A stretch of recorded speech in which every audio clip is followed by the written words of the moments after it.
Bonjour à tous, on se retrouve dans cette nouvelle vidéo des virées de la découverte où, comme vous pouvez le voir, je suis accompagné d'un ami, Pierre-Alexandre. Bonjour Christophe.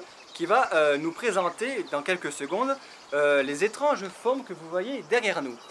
Mais avant, où sommes-nous? Nous sommes dans le département des Pyrénées-Orientales et plus précisément sur les hauteurs de la commune d'Isle-sur-Tête, en bord de route qui mène au village de Bélestat.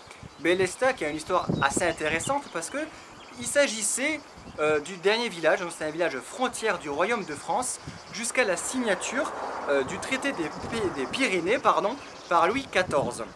Mais l'autre histoire qui est intéressante dans ce village, c'est bien entendu aussi son côté préhistorique, où une grotte avec un gisement archéologique assez conséquent a été découvert en 1983, mais je ne vous en dis pas plus et je vous laisse le soin, si vous venez à la région, d'aller visiter ce petit village avec son château-musée de la préhistoire. Donc nous ne sommes pas là ni pour les orgues d'Isle-sur-Tête, dont Pierre-Alexandre va nous parler dans quelques instants, ni pour ce village de Bélestat. Mais nous sommes là pour vous parler d'une famille Vidal, une famille catalane d'origine justement de Bélestat, qui a aujourd'hui disparu faute de descendance, et qui a décidé, leur fille, qui était une diva, très connue d'ailleurs en France, qui a notamment dansé avec le tsar de Russie à l'époque, et qui a décidé d'ériger là, dans ce paysage magnifique, le tombeau de sa famille, où a été enterré notamment son père. Mais avant de vous en dire plus, Pierre-Alexandre, présente-nous les orgues d'Isle-sur-Tête. Les orgues d'Isle-sur-Tête ou cheminée de fée est un incroyable lieu naturel où l'érosion a travaillé, tel un artiste entaillant, incisant, sculptant la matière de balafre et de stries pour donner à la roche cet aspect écorché, presque lunaire. Ce paysage exceptionnel, dont la préservation en intérêt général, est classé depuis 1981 un site protégé et à protéger. Je vous conseille cette visite en vous laissant subjuguer par ce que Mère Nature nous offre. Les orgues d'Isle-sur-Tête donc qui se séparent en deux sites. Le site touristique le plus connu qu'on voit sur la plupart des cartes postales ou des brochures du département, et la deuxième partie site naturel qui se situe de l'autre côté de la montagne, suivez-moi, juste là-bas.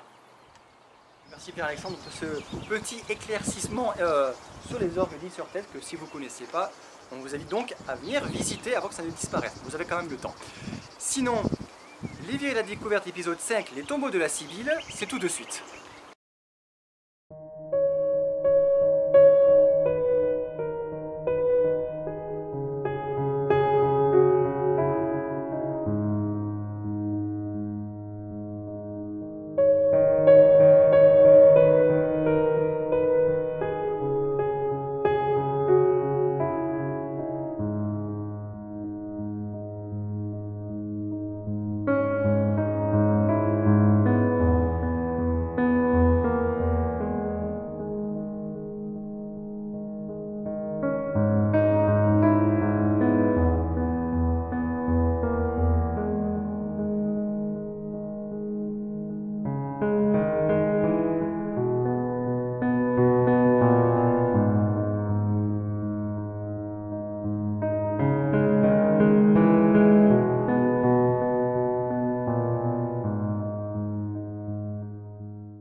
Zélia Renée Vidal, au faîte de sa gloire, se fera bâtir en 1889 le château de la Sibylle, qui sera entouré quelques années plus tard d'un magnifique parc arboré.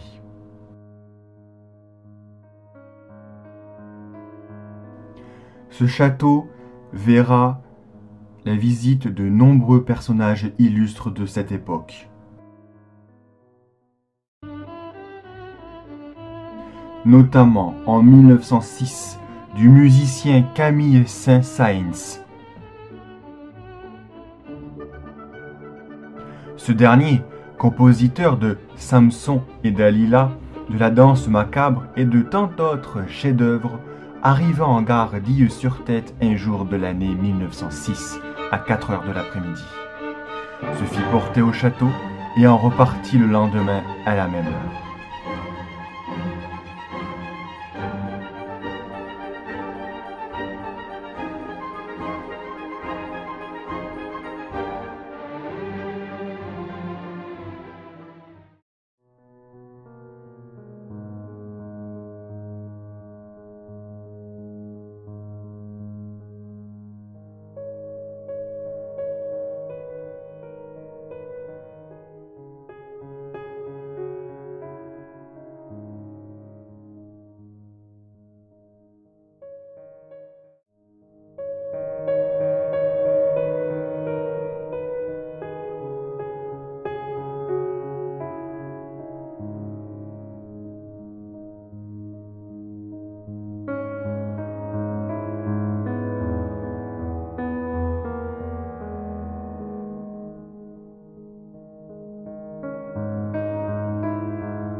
À Is-sur-Tête, le plateau surplombant la commune s'appelle la Sibylle.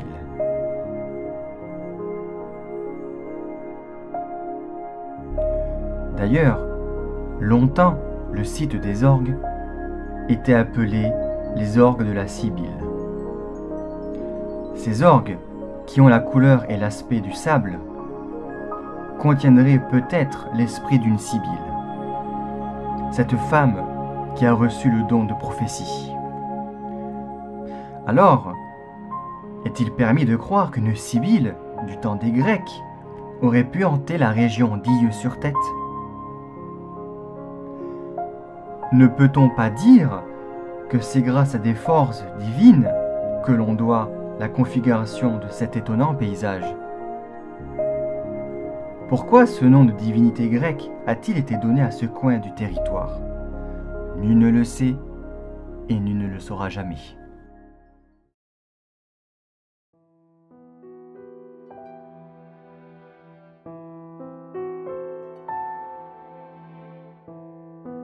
Le mausolée de la famille Vidal se compose de 2 tombeaux.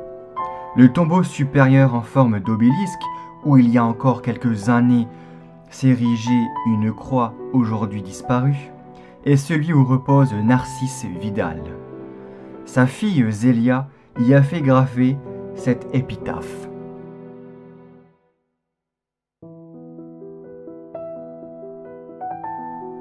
À mon père, le sommeil de la mort a fermé ta paupière. Repose dans ce roc, objet de ton amour. Le passant généreux fera là sa prière en saluant ta croix qui brille au feu du jour. Adieu, Père chéri, que ton âme immortelle console notre cœur de ta perte cruelle. Va jouir du repos, loin des doutes et des pleurs.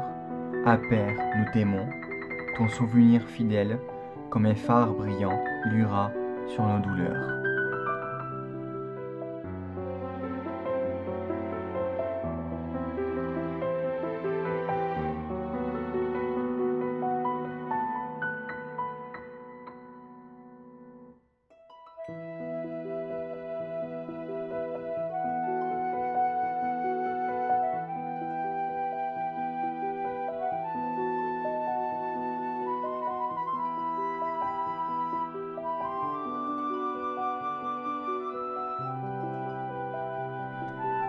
La deuxième partie du tombeau, donc le tombeau inférieur, entièrement muré à l'heure actuelle, repose le reste de la famille Vidal, à savoir, bien évidemment, Zélia René, qui a voulu la construction de ce caveau, ainsi que de son mari, Abel Planète, mais également sa mère Angélique et sa sœur Marie, qui la rejoindra elle en 1940. C'est ainsi que s'éteignit une lignée, Vidal, restée sans descendance directe. Narcisse Vidal, décédé en 1892, à qui elle vouait un amour fou. Cette adoration se concrétisera par son souhait de construire, quelques années plus tard, le premier tombeau qui deviendra plus tard mausolée de cette famille Vidal. En effet, sur ces lieux où son père, quelques années auparavant, s'était fait arrêter en raison de ses activités politiciennes, que Zélia René Vidal fera ériger la première partie du tombeau qui sera le tombeau réservé à son père.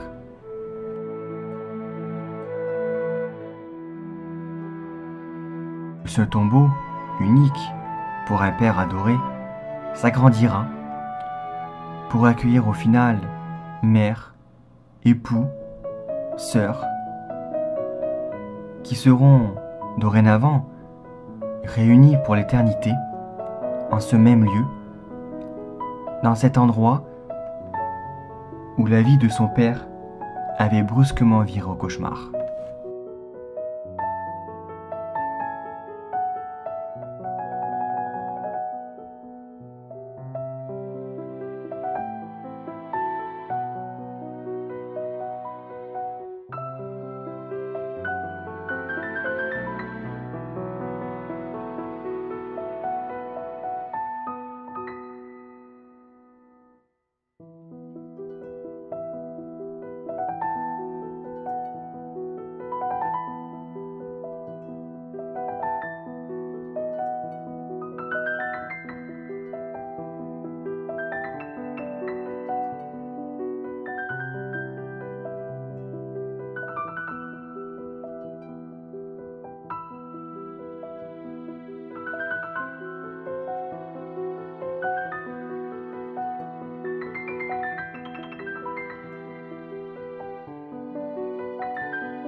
Et on est de retour dans les virées de la découverte pour la dernière partie, la phase exploration. Vous commencez un peu à connaître ce genre de vidéos, comment je les réalise. Et nous sommes donc, coucou Pierre-Alexandre, et nous sommes donc devant le tombeau, les tombeaux de la Sibylle par conséquent, excusez-moi pour la voiture. Alors, vous le voyez, c'est vraiment paumé en pleine végétation, hein, et c'est pour cela qu'on va vous le faire visiter, entre guillemets, parce qu'il n'y a pas grand chose à visiter, on ne peut pas rentrer dedans, vous imaginez bien. Mais voilà, on va grimper, parce que ça grimpe beaucoup. Sachant qu'on a déjà fait un enregistrement qui n'a pas marché, donc on recommence dans la joie et la bonne humeur, on va vous montrer ça. Et donc bah, écoutez, c'est parti, je passe devant, comme tout à l'heure je suppose. Je suis le bouclier. Si je passe devant, l'angle ne sera pas... Donc, comme vous le voyez, ça grimpe pas mal, il y a pas mal de végétation qui bousille les genoux. Et pas mal d'insectes. Vous l'entendez, mon coéquipier derrière qui se bat avec des insectes. Alors voilà. Non, avec les ronces. Ah, les ronces, bon. Une autre vue du tombeau de la Sibylle. Hop, pardon. Voilà. Bon, je vous montrerai l'armoirie très après. J'ai oublié là. Donc, alors le tombeau est dans deux parties. Alors, on était passé par où? On était passé par là, il me semble. Hein, ouais. Donc je vais vous amener à la deuxième partie du tombeau, qui est le tombeau de René Vidal. De sa sœur, de sa mère et je crois de son époux, il me semble. Moi, ça, je suis moins sûr. Donc, savoir que la sœur de René Vidal, dont là, vous m'excusez, le nom m'échappe, mais vous aurez dû le connaître d'une partie précédente, a été enterrée en 1940. C'était la dernière à rentrer dans ce tombeau. Donc, on comprend aisément la difficulté d'accès. Donc là, vous avez les marches donc, qui mènent à l'entrée du mausolée. Alors, voilà. Alors, avec une vue, voilà, pas à peine de décrire.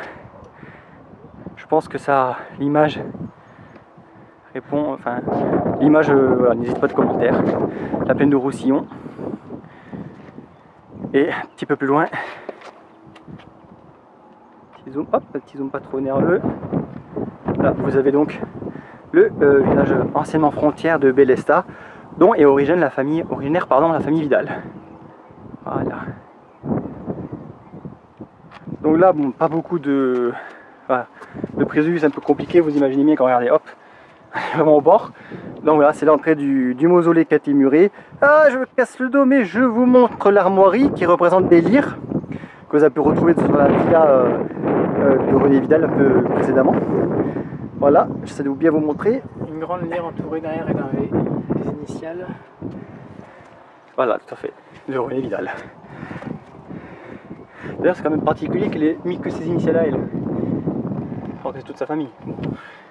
En même temps, je pense pas. Elle devait peut-être être brouillée avec sa famille pour avoir envie d'être enterrée aussi loin. Bah, elle est enterrée avec son père et sa mère en fait là. Non, mais le reste. Il n'y a plus de descendance, donc la famille Vidal, la lignée Vidal est terminée ici. Hop, pardon, je m'arrête, excuse-moi. Cette lignée Vidal, parce que oui, bien sûr, Vidal, il y en a d'autres. Bien entendu, on se comprend. Et si tu veux voir, il y avait ça par terre, juste sur un rocher. Oui, alors attends. Typique de la région. Le géologue. Les filons de calcite là en blanc qu'on voit, ça c'est dans toutes les régions comme ça, des critiques comme la plaine du Roussillon ou de l'autre côté des Corbières, mais surtout en transparence, tous les petits cristaux qu'on voit briller au soleil, c'est du quartz. D'accord. Et dès que l'érosion a fait son travail, il y en a partout. Voilà, c'est dommage parce qu'il y a de la mousse. Oui, il y a un peu les végétations de la mousse aussi. L'oxydation un peu partout, puis forcément, dès qu'il y a un gisement de quartz, les gens le voient de loin et ça disparaît très vite. Bah d'ailleurs, on en croise un peu partout, regardez comme sur ces rochers là. Il y en a deux posés là, au KLM, comme on disait jeunes. À Feuillat dans l'Aude, il y a tout un flanc d'une montagne qui était rempli de quartz. Alors en plus, ça a deux couleurs et bipyramidé, comme des petits cristaux. Et ça tombait comme ça, et les gens les ont ramassés à la pelle. Ouais, du coup, à force, forcément, il n'y a plus grand chose. Alors, je vais essayer de vous monter, de faire le tour. Oh là, c'est qu'une branche. Je vais me crever l'œil, mais c'est pas un souci. Donc là, nous avons notre vue du tombeau. Alors vous voyez, il est creusé quand même la roche. Hein. C'est vraiment un travail, voilà, c'est quand même impressionnant. Voilà, c'est pas tous les jours qu'on voit ça, en tout cas pour un tombeau. Enfin moi je n'ai jamais eu, pour celui-là. Il y a plus d'un siècle, et vous viennent derrière, c'est pas une là dans le fond. Bon, non, je crois que... Ce que je vais vous montrer en fait, je crois qu'on n'arrive pas à y accéder. Parce que tout simplement, la végétation a repris ses droits depuis que je suis venu la dernière fois il y a quelques années. Je vais quand même essayer de voir vite fait si on peut pas faire le tour, mais sinon Enfin, c'est juste pour vous montrer l'arrière, et surtout que moi quand j'étais allé il y a quelques temps de ça, il y avait des restes de pierres tombales en fait. Alors j'ai jamais vraiment su, ce n'est pas possible de dire, oh là là, oh là, on y arrive, on monte. Donc voilà, donc c'est par là que je passais je crois, mais bon on peut plus y accéder, vous avez là un petit tas de rochers. Et sinon voilà, ce que je vais montrer, alors je sais pas si on va voir malheureusement, non on voit pas grand chose. Bon en fait c'était, voilà, vous montrer ces débris d'épitaphes. Bon ben tant pis, c'est pas grave. Ça restait quand même assez mystérieux puisque bon, sachant que la famille est enterrée dans le caveau, pourquoi à proximité, à moins que ce soit des plaques peut-être qui soient tombées du bâtiment, ce qui est tout à fait possible. Donc voilà, donc ça c'était pour le tour hein, le tour côté tombeau nouveau on va dire, là où est enterré René Vidal. Et maintenant on va aller, si je trouve de quoi descendre, sans se caser la binette. Ah, allez, on y croit. Ah, vous n'aurez pas des vues magnifiques parfois parce que je tente de pas me casser quelque chose, ça serait dommage. Voilà. La diva descend sur perchoir. Donc on continue à une partie qui sera un petit peu moins compliquée pour accéder, qui grimpe quand même, mais bon, voilà, il n'y a pas toute cette végétation qui gêne ou ces cailloux. Voilà le paysage.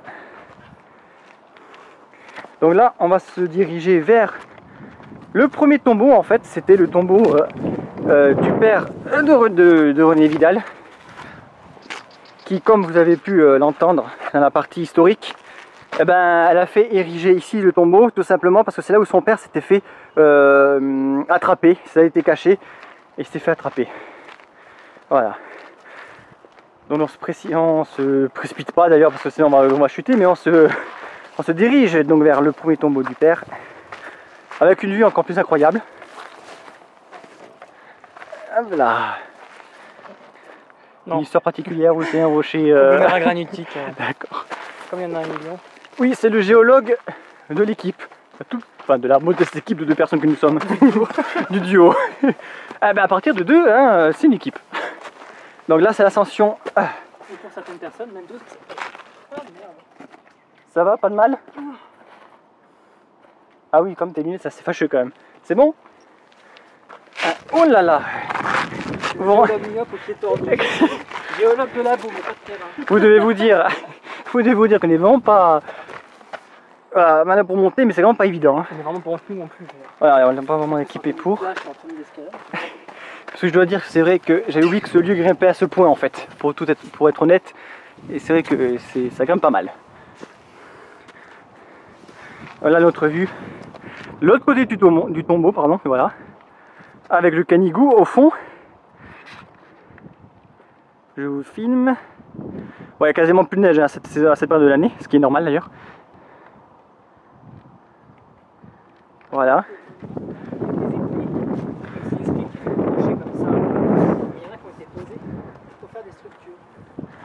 Oui, t'as vu toi aussi des petits tas de pierres et tout, hein.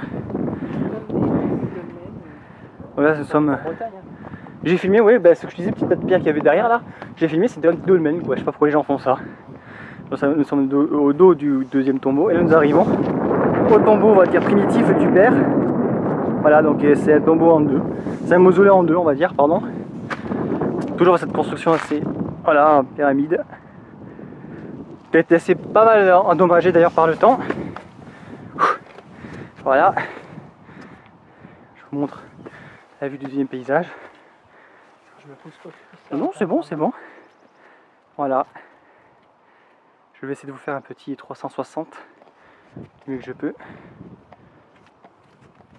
Bon. Voilà. Alors si je dis pas de bêtises, je crois que le village là-bas c'est sur tête.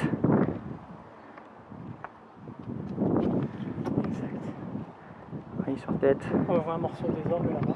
La visite naturelle aussi, elle est juste en bas. Exactement. Je fais un petit zoom. Ah, les orgues que Père Descend nous a parlé dans l'introduction. Je pense que c'est un petit village là-bas. Alors je pourrais pas te dire, hein. C'est vrai que disons que ça fait une vue tellement dégagée qu'on voit, on voit toute la plaine du Roussillon. On voit même Perpignan là-bas. Voilà, et Perpignan, c'est plus au fond. Alors la côte, je crois pas encore, hein. On n'est pas encore assez haut, j'imagine. Là, si, regarde, on voit la mer. Ah oui, je crois que c'est effectivement, autant pour moi.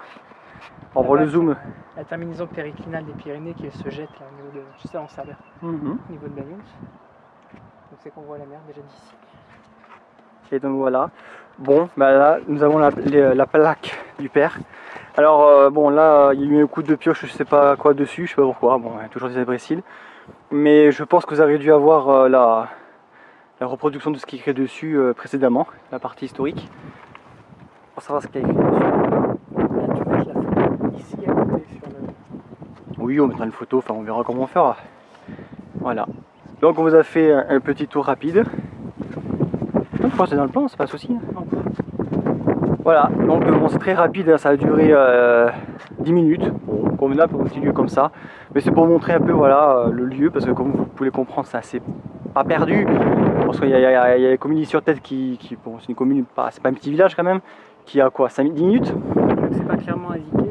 Voilà, c'est pas clairement indiqué, puis vraiment vous tombez dessus en bord de route, mais c'est vrai que pour y accéder, comme vous avez pu le voir, c'est assez galère. Mais voilà, donc on se retrouve pour la partie conclusive. C'est ainsi que s'achève l'épisode 5 des Virées de la Découverte. Au tombeau de la Sibylle. J'espère que ça vous aura plu. On se retrouve bien évidemment pour un prochain épisode des Virées de la Découverte. Avec Pierre-Alexandre normalement si tout se passe bien. Voilà. Avec joie. Donc à la prochaine. N'hésitez pas à commenter si vous avez envie de commenter. À la prochaine. Salut. Bye.